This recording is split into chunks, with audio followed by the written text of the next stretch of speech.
I want to welcome you all here to the thesis defense, master's thesis defense for Rahil Ryder. Today she's going to be talking to you guys about work that she's been doing on genomics in pesticide-remediating bacteria. Rahil was the first graduate student I had in my lab, and she had the unfortunate experience of being a graduate student at the time of COVID, so sort of derailed her process. But I just want to tell you a little bit about Rahil. Rahil started early on as a young Californian, right? I was born in Iran, but yeah, Iran, but grew up in California. Early lover of pets. In case you didn't know, Rahil is a big fan of pets. She has helped foster lots of dogs in Monterey County. But she got her graduated from high school, got her undergraduate degree at UC Davis. During that time, she did work. Actually, she was a biochemistry, molecular biology major, and she did research in the neurology department, if I remember right. And then after she graduated, went on to work at Genentech. And you got a nice picture of her up there, working in an industrial biotechnological field. And at that point, she decided to get a master's degree, was really interested in environmental science and how to use genetics in environmental science. And she happened to find me somehow. And I decided to come down here and work in the G lab. Rahil has been in the lab now for a while. She has mentored so many of the undergraduate students that have gone through our lab. I think when I counted, it was something like 15 to 20 students who went through the lab. And had an impact on a lot of them. And I can just say that she's always been an incredible force of leadership within the lab. And, you know, eventually COVID forced her to actually go and get a job before she could graduate. So she went out, she first worked for the USDA doing research on plant disease. And then eventually took a position doing research on COVID. And she now is actually working at the Monterey County Public Health Lab as an APHL, Association of Public Health Labs associate, doing bioinformatics work, lab work, helping to type all the COVID strains that come through the samples for the county, and also doing some work on some other disease outbreaks and other things like that in the county, specifically looking at some bacterial outbreaks of something called Serratia marcescens. Anyway, I'm really proud of the work that Rahil's done. She's been an incredible student to work with, and I'm really excited for her to get the chance to share some of her work. And so without further ado, Rahil. Thank you so much. That's very sweet. So today I'm going to be talking about the functional genomics of pesticide remediating bacteria. But first, let's get into some background. As you can see from the map, the green is all the important farmland in Monterey County. And agriculture in Monterey County is a huge business that brings in a lot of billions of dollars, supports a lot of jobs. It has huge amount of land that we use for producing crops. And Monterey County also grows about 50% of leaf lettuce, celery, and broccoli for the entire nation. However, this comes at a price. We also use more than 9 million pounds of pesticide that's been applied in Monterey County in 2016. And pesticide used to kill like insects and also has been used for like warfare in the past. It's going to be bad for both environment and for public health, human health. So in the environment, in agricultural runoff, includes pesticide. It's a leading source of water pollution in our lakes and coastal waters. It's also a primary cause of dead zones in the ocean. Pesticide also leaches into groundwater where we get some of our drinking water. For human impacts on human health, just living near an agricultural field that uses pesticide has been linked to Parkinson's disease, autism, and birth defects. There's a study, a local study here in Salinas Valley, where they found a relationship between maternal residential proximity to agricultural use of neurotoxic pesticides and poor neurodevelopment in children and the mother's children. So they have lower IQ.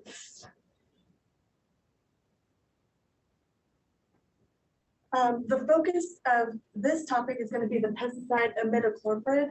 Imidacloprid is a neonicotinoid type pesticide, and it targets the nicotinic acetylcholine receptors that causes a block in nerve propagation in the insect, causing death. And then it reduces the potential for mammalian toxicity. However, you may have seen this in the media where it's, they're trying to ban it because of how harmful it is to bees, and it's killing off the bees. It's been banned in Europe already, and they're trying to get it banned here as well. In Monterey County, we use around 18,000 pounds per year on average.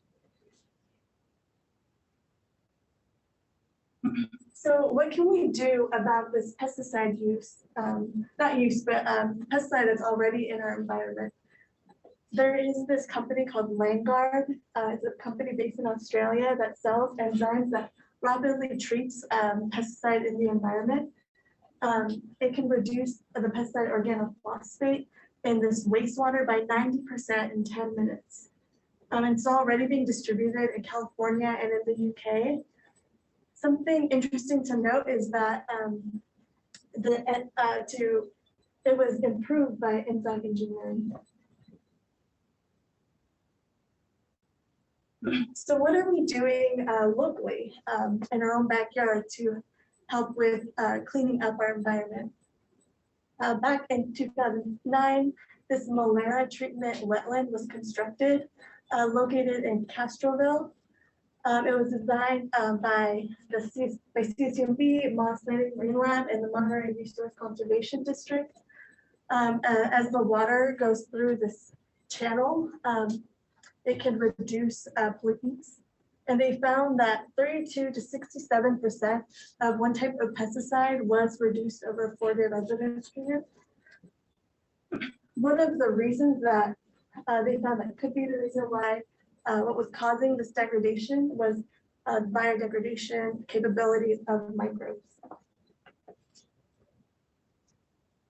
Another way that we've been looking locally to clean our pesticide environment is through these wood chip bioreactors.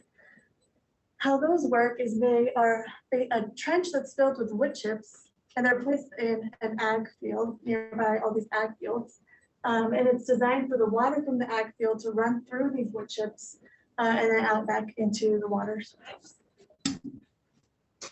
So these have already been well established for removing nitrogenous waste, particularly from the fertilizers that farmers use.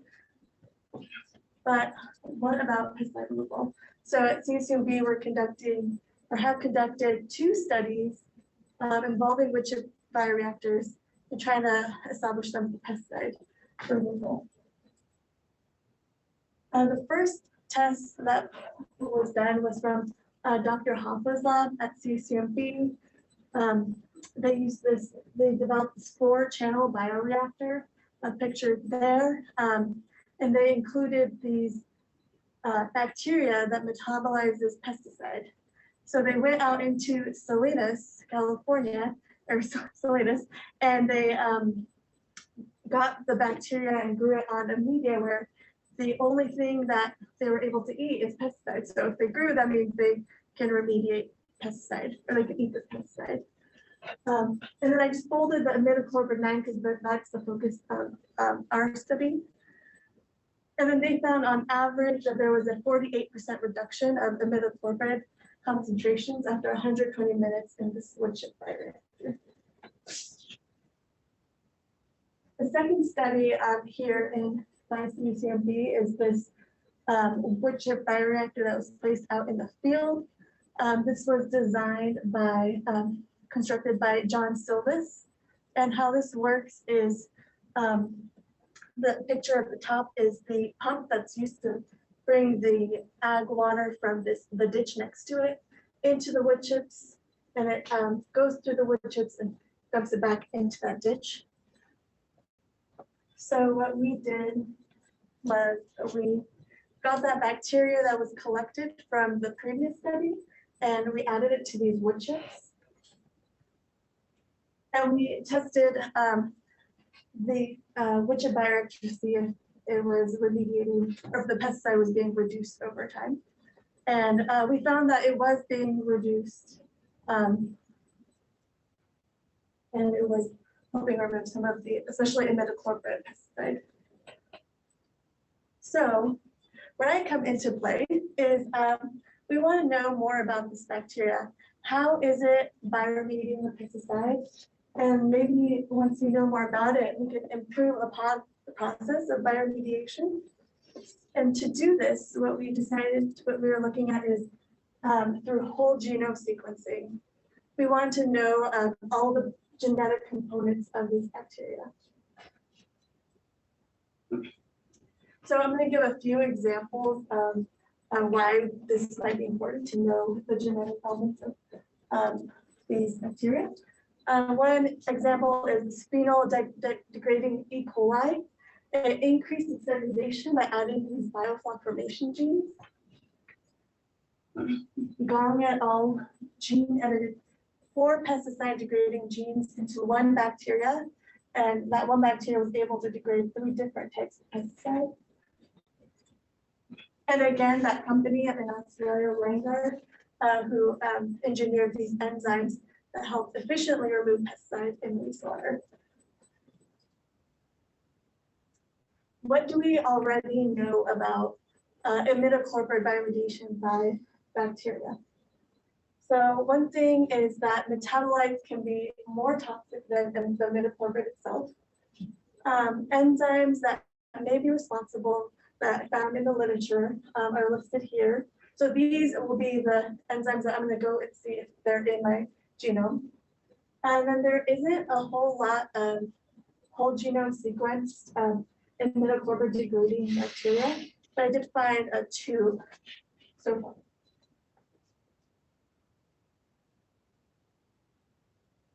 So for the purpose of this study, I wanted to generate high quality de novo genomes of this imidacloprid bioremediating bacterial species. And what I mean by de novo is there's no template that I'm going to be using, or no other bacterial strain to help me develop this bacteria. It's only going to be the bacterial species itself. And then once I do that, I want to understand mechanisms that might be involved in bioremediation. I'm going to be using a comparative analysis approach to do this. So I'm going to be looking at the difference between what I'm going to call now the mid strains to make it a little bit easier, mid strains and bacteria that they're similar to. So if we find that they're very similar to bacteria, and then I do further analysis on these, and they're actually pretty different, or there's no bacteria that I can find that they're similar to, that might indicate that we have these very novel strains. I also want to see the difference between our emit bacteria and also bacteria that show no evidence of any sort of remediation.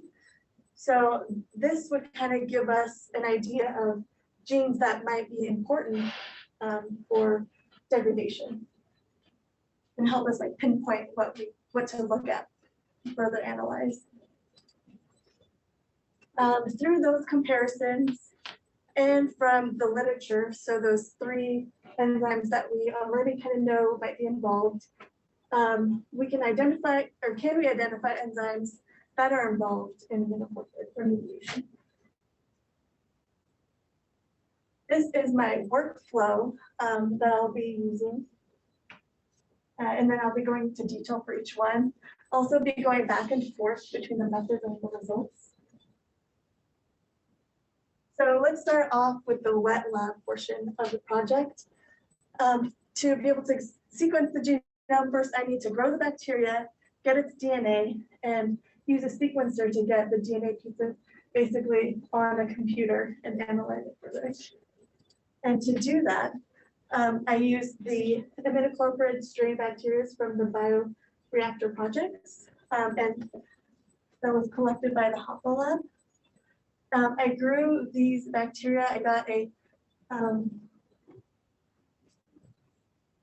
an extended culture. I added it to a media where the bacteria only could eat imidacloprid. So if it grows, it could for sure eat it. If it doesn't grow, it does not eat this imidacloprid, and I didn't use it. And then I incubated it until it grew. For the DNA extractions, I needed good quality DNA to be able to sequence. So to do the DNA extractions, I needed ample amount of bacteria. So I grew it in LB media, which kind of has all the nutrients it needs to grow. I used a Kaizen kit to extract, and then I used nanodrop in front of my analyzer to determine DNA quality. For the results for bacteria culturing, the bacteria grew within 48 hours on LB media. And then in minimal media, it grew between 48 to 72 hours. And something that was interesting with this is that it grew in a clump. For DNA extractions, the nanodrop determined how much DNA we got and if it was clean. Our results basically show that we did get good quality results to sequence. For fragment analyzer, we got how long the pieces of DNA are, and we got between 2.7 kilo base pairs to 11.9 kilo base pairs. So what this graph shows, you can't really see it, but on the y-axis it's fluorescence, and on the x-axis it's base pairs.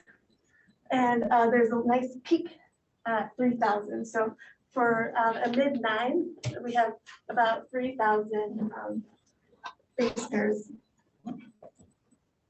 Thank you. For our sequencing, we use the Oxford Nanopore MinION technology, or technology MinION. This requires high quality and long DNA strands. However, it is lower in accuracy. And so we did also have to sequence on the aluminum MiSeq, which uses shorter DNA strands. For our sequencing results, the MinION gives us this information about the amount of reads we got. So I'm going to start saying reads because that's DNA pieces in bioinformatics. And the x-axis is time. We ran the sequencer for 3 days, and then on the image it shows there's an option for failed reads, so we made sure not to use those.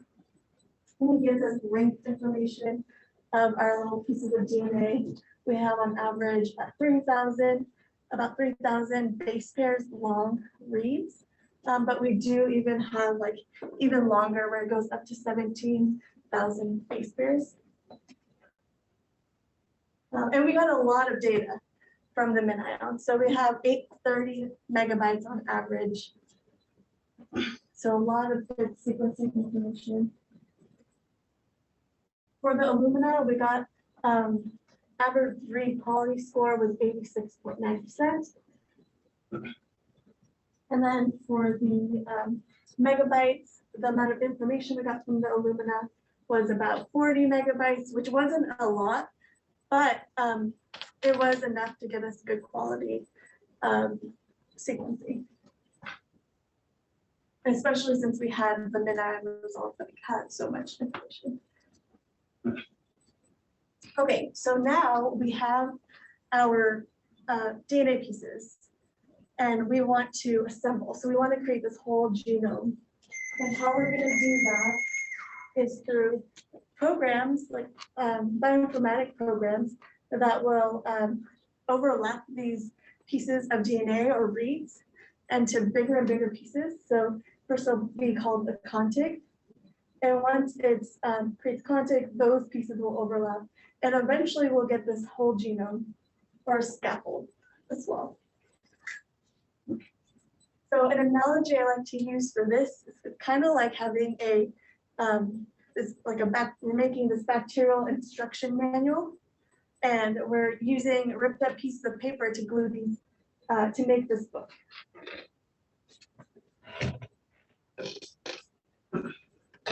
These are the tools that I use to assemble the genome. There was a lot of trial and error, but we determined that this gave us pretty good results. We use Fly, Unicycler, and Baghead. For quality, we use Busco as a metric. This is benchmarking universal phenotypic orthologs, and it measures completeness of the genome. And this is based on evolutionary informed expectations of gene content. We also use QUAST. So this quality assessment tool for genome assembly. It gives us the information of length of the reads or length of these pieces of DNA. And then also it gives us N50, which is the length of the shortest contig. A little picture here. Shortest contig for which longer and equal length contigs cover at least 50% of the assembly. So this is kind of confusing, but the main idea for this one is the bigger the number, the better. So we have, if we have a bigger N50, we have bigger pieces of DNA. And you can imagine if we're, let's say this bacterial instruction book that we're trying to assemble, if we have bigger pieces, it's easier to assemble. We also looked at coverage. So this is how confident we are at each position of the genome and how much reads or pieces are overlapping in this area, in one certain area. And the analogy for this would be for that bacterial instruction books, we have like 200 copies in one position. We have a lot of confidence in that position on the genome. So these are our results for the sequencing quality. You'll see this table here. Amid is the bacterial strains with the arbitrary numbers just to distinguish them. 7 out of 9 were sequenced. And in the bioinformatics world, there really isn't a cutoff value for quality. But from what we see here, most of these do look really good.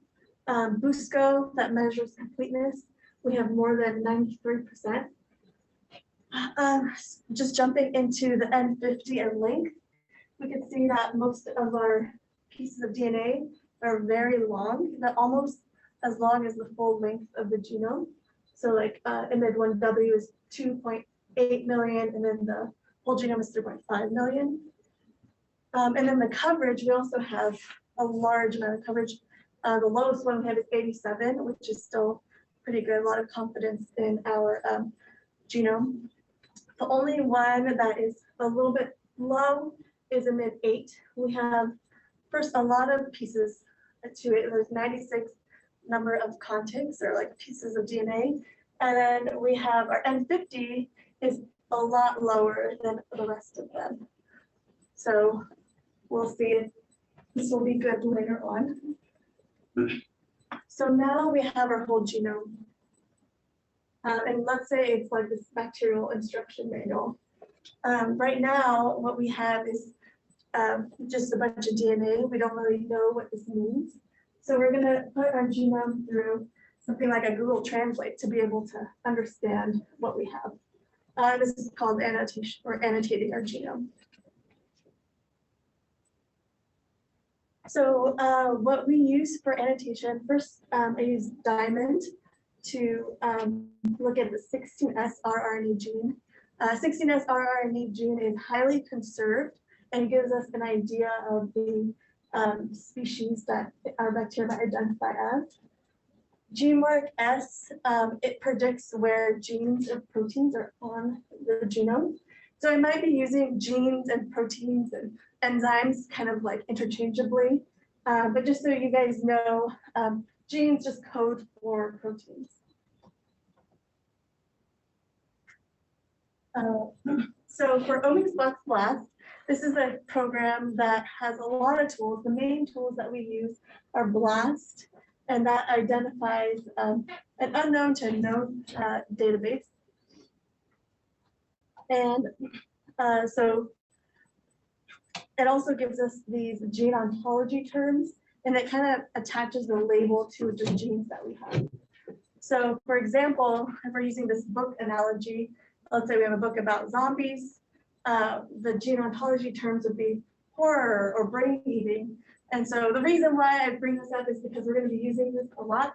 And this is very helpful for comparative work. So I'll be able to compare my book about zombies to like horror instead of just other zombie books.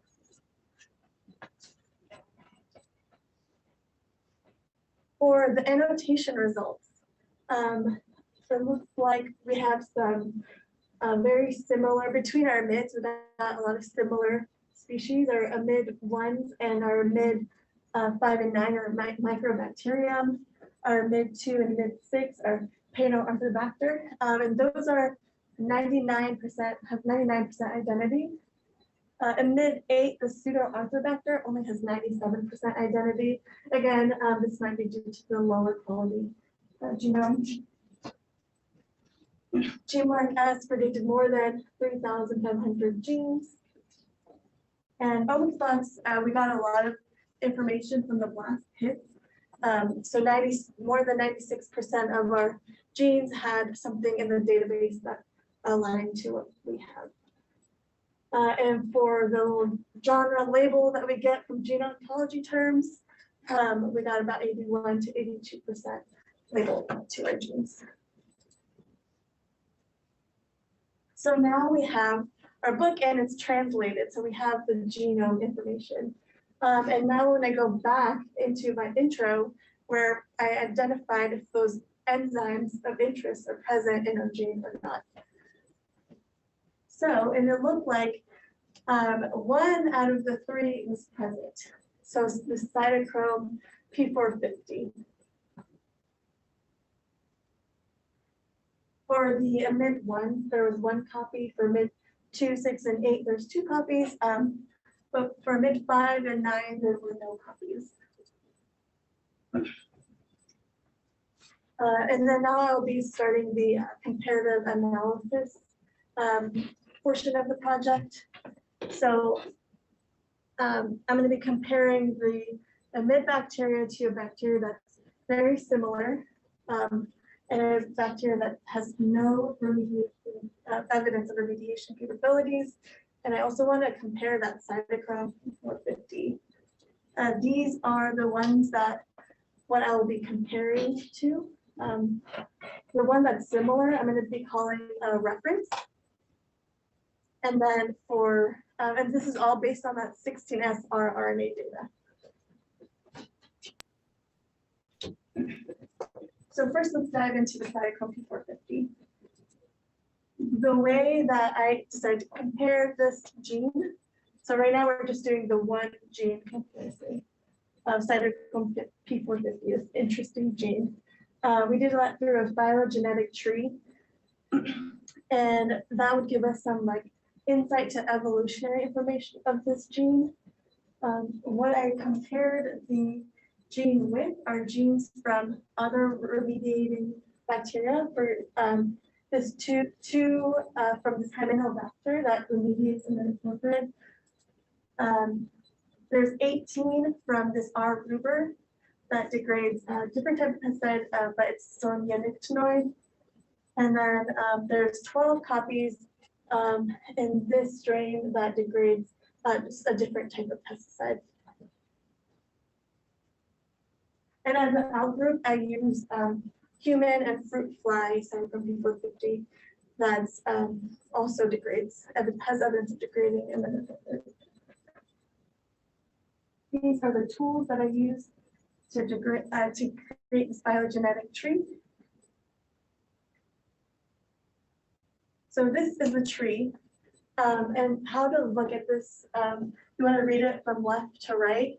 The different colors are the different species. And then in bold and black, that is the emid species.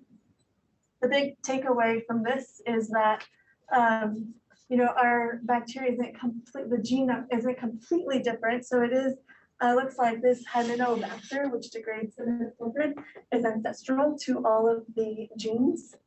And then some other interesting points is that this amid1 it looks like there's a duplication event there, and it's also close clustering together. When it's clustering together, it's probably more evolutionary close together with the same Hymenobacter that degrades imidacloprid. And also amid2 and 6, it looks like that one is more diverged than the other ones, the other cytochrome P450. So now let's compare with a similar genome using a program called Mummer. So we're going to be using similar genome that we're going to be using is outlined in red. This will be referred to as the reference genome. And most of these look like they're potential bioremediators. For amid1s, they are actually a clinical sample, which is interesting. But amid2 and 6, it's a known bioremediator, and amid5 and 9, it's a potential bioremediator from contaminated soil. And these are all found on NCBI. So Mummer is this whole genome alignment tool. So we just went from looking at the gene, now we're looking at the full genome. And some things that we're going to be looking at are inversions. This is a change in the orientation of the genomic segment. And this could indicate a recombination event or that the bacteria is using some alternate gene expression. We're going to also be looking at gaps. This is where a part of the genome is missing in either one of the bacteria. And this could also be indicating recombination. Recombination is where the bacteria gets genetic information from either like the environment or other bacteria or viruses. So this is a temporarily. This is an example of, or this is a imidacloprid 2 Mummer plot, and what you see, and then so the genome, the whole genome is kind of laid out on the y-axis, and the whole genome of the reference is laid out on the x-axis. Then where it aligns is where they're very similar. So it's showing the linear, except there is at the top, there's a little gap there. And then in the middle, you see this very obvious inversion. So this inversion is where it just flips in the genome, and this is evidence of recombination or alternate gene expression displayed by the bacteria. For amid1W, it also looks pretty similar from the reference. This also has some gaps. So by gaps, what I mean is if you look at the y-axis, if you look straight on, there is purple there, there's genetic information there. But if you look at the x-axis and you go straight up, there's actually a gap, so there's no information. So from that, we see that in that particular region, there's some sort of genetic information in our strain, but not in its reference. So now we're going to use those same bacteria that we were comparing earlier to do some statistical analysis called Fisher exact test. So we're still on these same reference bacteria. This Fisher's exact test shows whether we have an over or under representation of GO terms compared to those references. So we're looking at like if there's a lot or a little bit. And going back to my purpose, this will kind of tell me if I have to look at, gives me an idea of genes that might be interesting to look at further. So just as a reminder, GO term is that kind of genre label that we get attached to the genes to help us compare more general enzymes instead of the specific enzymes.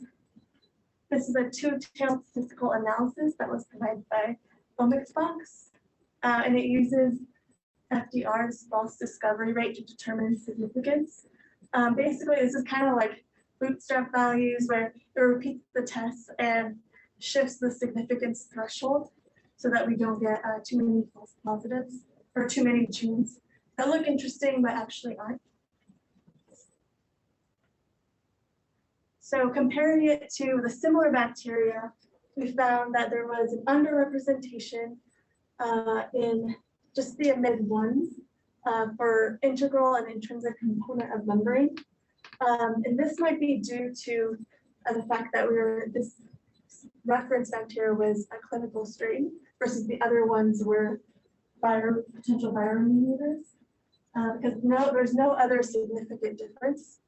And then this might mean so that like our bacteria, since it is so similar to the reference, it's not completely novel. We did find this in the database, and it does look pretty similar to other bacteria. So now we do the same test, but with bacteria that don't show evidence of remediation. So now we're shifting on to non-remediators. Basically, I just looked at online for bacteria that's similar, but don't have evidence of remediation. And we found that there was actually a overrepresentation of terms. It was significantly overrepresented of ATP-ACE coupled transmembrane transporter activity.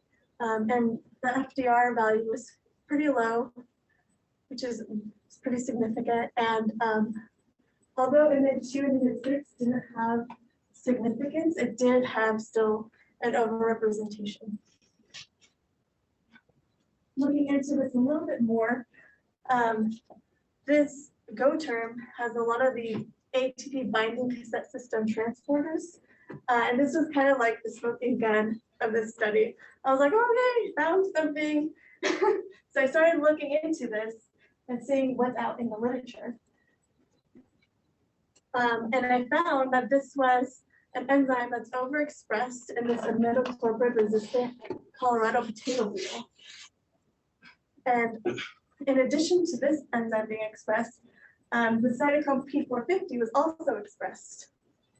And then there was also this one that I haven't heard of before, this UDP glycosyl transferase. So I decided to go back into the genome and see if there's presence of this UDP glycosyl transferase. So it looks like at least all of them have at least one of the UDP glycosyl transferase. And what's interesting here, this is the enzymes that we're looking at and the amount of copies we have in the genome for each bacterial strain. What's interesting here is that for our ABC system enzymes, we have a lot more in imid 5 and imid 9, while there's no cytochrome P450.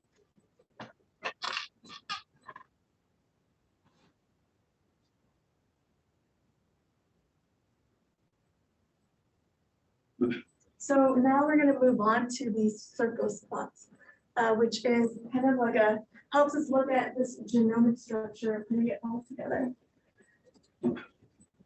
So how this works is basically imagine we have our bacterial genome kind of in a straight line, but we're going to flip it into a circle. So the numbers are the location of the genome, and then the origin of replication shown in green here. And we're only using major contents, the big pieces of DNA. We're going to add some information on there. Gray is the predicted coding sequences from the both strands of the DNA. And then it shows in color the enzymes that we're interested in. So this yellow here is cytochrome P450, and then you'll see all the oranges, the ATP system enzyme. Thank you. And we add some more levels. So now we're going to add the gaps from those mummer plots. So these are the sequences that are not in the reference bacteria. So they're kind of the novel sequences compared to our closely related reference bacteria. And just one last bit of information. We also added guanine and cytosine nucleotide information. So the red is the percentage of GC, and the orange is the GC skew. So that is if there's an over or under abundant of G or C. Some interesting things that we found. Just immediately looking at mid-1Y, we see the ABC system enzymes are kind of just spread throughout. And then also they are also clustered. This kind of gives us an idea because bacteria, when they transcribe like kind of when they're close together. And so maybe some of these, when they're clustering, they might be transcribed together and working together. Another interesting thing, this is pretty cool here. This UDP glycosyltransferase, this red enzyme there, is in a gap where that blue region is. And also, there's this shift here in GC percentage. So this kind of gives us an idea that there might have been some evidence. This is some evidence for a horizontal gene transfer where they got this segment from like the environment or different bacteria. And I'm also going to show mid-2, but I won't be able to go into too detail with all the other bacteria due to time. So quickly here, we also have inversions on this blue portion of the ring. And UDP glycosyltransferase is actually in this inverted area as well. So this is evidence of recombination or like the bacterium having a genetic switch to use this enzyme. So quickly going over all of the results, we successfully grew 8 bacteria on minimal media. We assembled 6 high quality de novo genomes. And then we potentially identified genes potentially responsible for imidacloprid degradation. So, and then I'm going to start diving into those genes a little bit, talking about what is in the literature about those and what's in and compared to our study. So first, cytochrome P450. This, the mechanism of degrading is actually there are competing theories. One is hydroxylation and the other one is an N-dealkylation.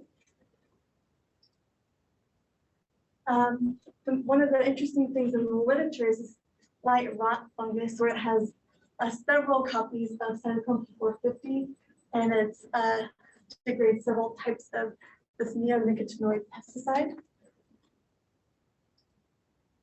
So in this study, what we found is through the phylogenetic analysis that there is sequence similarity with other mediating organisms, especially that Hymenobacter, which degrades imidacloprid. But we also found that there are some divergence between some of the cytochrome P450s. Interestingly, mid-5 and mid-9 don't have this gene, so there might be some other gene responsible for degradation. The ATP binding system transporter enzymes. How these work is they have to use energy to transport across a membrane against a concentration gradient. And they import essential nutrients and get rid of toxins. But they have also been known to be involved in non-transporter activities such as DNA regulation. In addition to the Colorado potato beetle, this silver leaf whitefly upregulates ABC system enzymes to when it's exposed to imidacloprid. And this might be due to detoxifying and being resistant to this pesticide. In this study, we found that it was overrepresented compared to non-remediating bacteria. And that might be due to like this mold might have a very important role in imidacloprid remediation. And then the bacteria that uses the ABC system transporter for detoxification, it could be due to toxic metabolites of imidacloprid. So imidacloprid does have the metabolites are even more toxic than imidacloprid itself.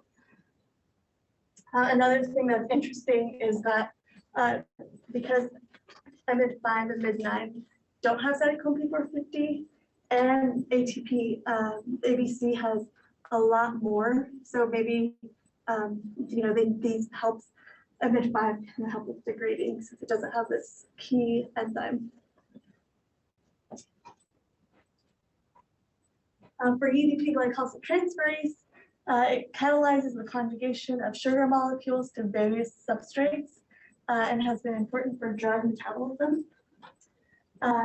Interestingly, so we talked about bacteria and we talked about bugs that are degrading this stuff. There's also this tree that's a bioremediating, this poplar tree, and it's also overexpressed in cytochrome P450, ABC enzymes, and this glycosyltransferase. That kind of shows that maybe these three are kind of working together for bioremediating difficult substances. And then this one was probably the most interesting enzyme because we saw that it might be selected for in the bacteria's environment. So we saw that it had evidence of horizontal gene transfer in imid-1 W and Y because of that GC shift. And then there was evidence of recombination because we found it in the UDP glycosyl, we found it in the region of inversion in imid-2 and imid-6. And then in imid-5 and 9, we found this in the novel sequence of compared to the reference. We also thought that this bacteria might be adapting to a stressful environment because it grew in that clumpy manner in the flasks. This can indicate that it's from environmental stress because of the toxins or lack of nutrients. We also had high GC percentage of greater than 60%. GC bases create more stable DNA. They code for amino acids that require less energy. So they might be selected for when the bacteria is in a harsher environment. The limitations of this study was that we're just looking at the genome. We're not looking at expression. So a transcriptome study would be needed to look at if these enzymes are actually being used by the bacteria. And also, when we were comparing with non-remediating bacteria, we saw that imid-2 and imid-6 didn't have significant overrepresentation of the ABC enzymes. This might be due to this Pinoarthropacter. There wasn't a lot of genuses that I could compare this to. And so I would need more to be able to, actually all the genuses were had some kind of remediation except for the one I chose. So I'm thinking it might also have remediation capabilities that just weren't evident in the literature. For future work, we are working on phenotypic studies like growth rates. We want to do transcription sequencing to get gene expression information. We want to do enzyme inhibition studies to knock out the genes that we think are important and see if it'll still grow. We want to do some chemical analysis to see the metabolites, like are they actually more toxic? How much is it being degraded? And we want to further this database of whole genome sequencing for bioremediating bacteria to help with comparative analysis. All of this to develop and improve upon these which bioreactors and technology to help protect the environment. So I want to give a huge thank you to you all here. Thank you for being here. Thank you for all the people that helped in the lab. Thank you for the all my funding sources and my family and friends support. That's it.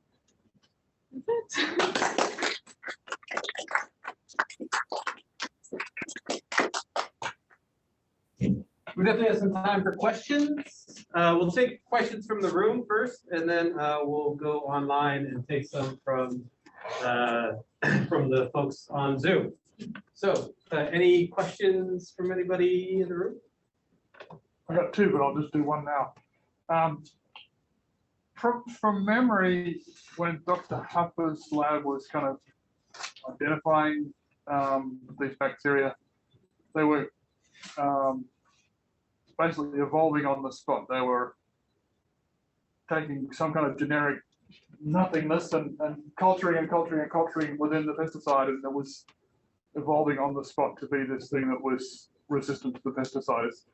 Was that the case way back when Dr. Hupper was doing this, and was that the starting point for the material you used, or was it something that was just kind of found in the environment to be resistant? Yeah, so these I think are the same bacteria, and it sounded like Dr. Hoppa was selecting for bacteria that can degrade.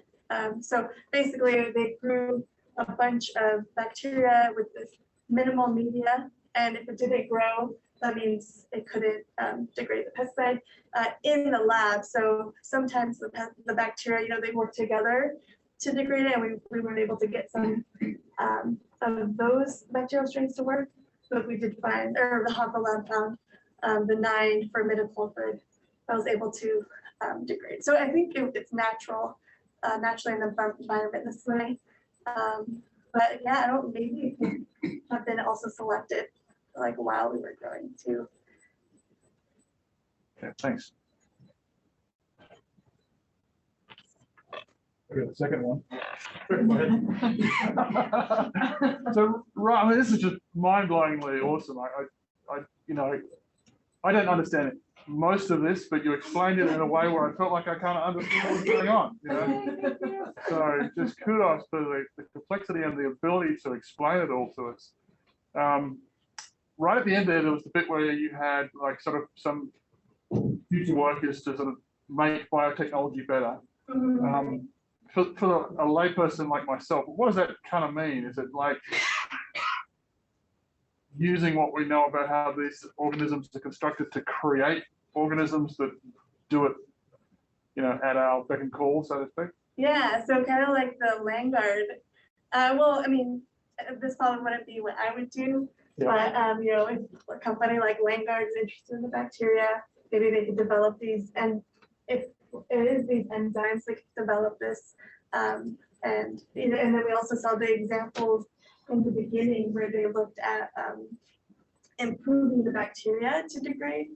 So this kind of is the start of trying to create these better solutions for degrading. Right. So not only that though, but it also just gives us an idea of what we have. So yeah, for example, like what environment it's best in and things like that. Right. Yeah. Are there, in the literature, has anything been identified as like cautionary in terms of improving on these bacteria by adding those genes for the types that code for the types of enzymes? Like, has there ever been like a time where they did that and they completely failed, or they came up with something that actually became toxic? Do you find anything like that? That's a good question. I actually haven't read about that in the literature, but it'd be good to look into. Yeah. Any Brad? Yeah. So I know that there's like for bacteria, there's like some regions that are pretty commonly sequenced. Instead of doing a whole genome, you can look at like a shorter part of the sequence and look at a bunch of different bacteria, like 16S region. Do we know what regions like these specific genes are found in, to where like, maybe the 16S sequencing is already, a good foundation for screening for those in other bacteria, so we can look at other strains? Yeah, that's a good question. So what's interesting is that the bacteria that I have, that we have, is way different. Like the species is way different than the ones that we found. So the 16S gives us species information, and so the ones that are bioremediating are like Hymenobacter. You know, they haven't found a microbacterium that's our species. So I think that the answer to that might be no, but you know, obviously we have to like look into it more. There's not a lot of information out there on imidacloprid, well, whole genome sequencing of imidacloprid bacteria to know anything yet. Anybody online have any questions you'd like to ask? I'll go after the online folks. But while we're waiting, Connie, you want to ask a question? Because you only looked at emit strains and you found these 3 enzymes that are overrepresented, would you expect to find these same enzymes in different bacteria for like permethrin remediating, or would that be very specific for like that of those other strains of bacteria? So I would say because they also found them in the trees and bugs, like, and these bacteria are all from the same location. And my guess is that they would also be in all the other bacteria that we're sequencing. That's my guess, and that'd be really cool to see as well. Any other question? Another layperson question. From what you've learned here, what percentage of the genome differs between an organism that isn't imidacloprid bioremediating and the closest relative that is? That's a good question. So I have this in my paper. I don't have the results here, but it was something like, I think it was like 20% SNPs, which is like single nucleotide differences. But I would have to verify that to make sure. Yeah. So is that saying roughly 20% of the genome needs to change in order for the thing to go from being non-remediating to remediating? But the thing is that the ones that were closest to my bacteria, they didn't really have a significant difference in the genes. Right. So they're already in the database that's similar to my bacteria. Right, which is where we saw that graph where the line just kind of went almost Yeah, straight across. so they're pretty similar. There's just certain things. So that like flip in the genome is that UDP glycosyltransferase. So that's where I was like, oh, this might be important. So like a couple of percent of the genome flips. Yeah. Mhm. I think Tim has a question online. Tim, you want to unmute or put it? Yeah, sure. Hi, Rahil. Good job. This is bringing back memories for me. So good job with the presentation. My one question is, I know these bacteria can grow pretty well because you've been able to grow it on artificial media. There's a lot of nice literature in there that you can kind of follow with the ABC transporters. And I'm pretty familiar with that with some of my fungal type work. I guess I'm just kind of curious, is it really detoxifying the pesticide by, because my understanding of these mechanisms is that it's more pumping it out of the cells so the bacteria can survive a bit more. I don't know, have there been a lot of experiments where people have actually looked at the concentrations are really going down due to that? Yeah. Yeah, that's a really good question. I actually haven't. So that was kind of a mystery in this, that the bacteria is detoxifying, but it's not really, is it really like actually degrading? So that would be like one of our future work is to like test the metabolites, see what's actually being degraded. Though we have done the field study, right? For the bioreactor? Yeah. But it does, so the bacteria is degrading in the bioreactors, so that they have tested that in the field, but we haven't tested it in the lab in the little flasks. Thanks, Rahil. I'll reserve questions for later. Any other questions? Last chance. I don't think I missed any in the chat. A lot of nice things said in the chat. Everybody else go back through Rahil and take a look. We're very excited Thanks, about everyone. it. Thanks, Yeah. All right, let's give Rahil one more round of applause.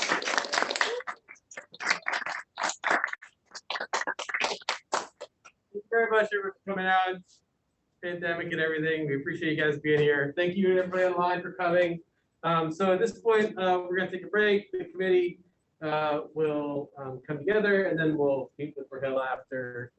We just have a little second to check in with each other. So thanks everybody. Thank you so much and be safe.